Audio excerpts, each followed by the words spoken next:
it was incredible. It was incredible.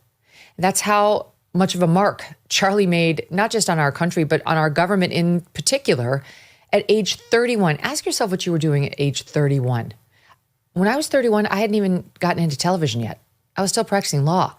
I mean, it's amazing to me the amount that he accomplished in his 31 years, really from 18 to 31.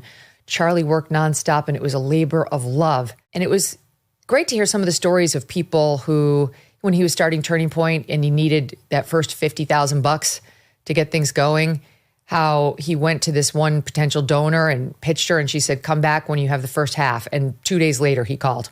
He had found it. He's 18.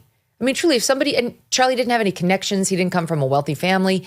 If somebody said to you at 18, see if you can go raise $50,000 in 2 days, could you have done it? I couldn't have done it. We were just like Charlie. We didn't have any like connections to anybody in power. We didn't even know any like doctors or lawyers, really. Never mind politicians or people who actually were at the seat of government. So Charlie somehow managed to find these names that had potentially big pockets, and one by one called. I mean, that was one of the main takeaways I had. All these people who had been contacted by an unafraid Charlie.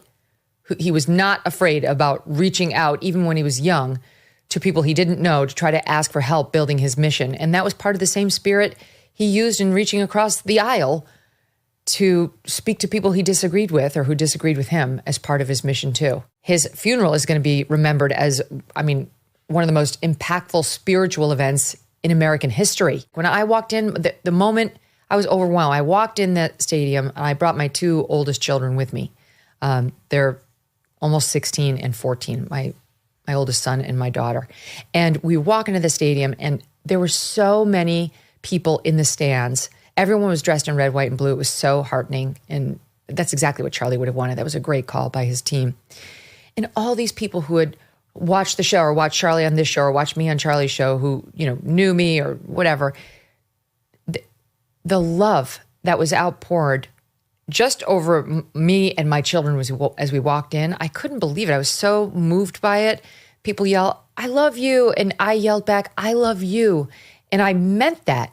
And I think we were all having a shared moment of grieving. Every time I looked at the crowd and I saw the 70,000 people inside that building, and then there was an overflow with tens of thousands more, that's what made me get near tears.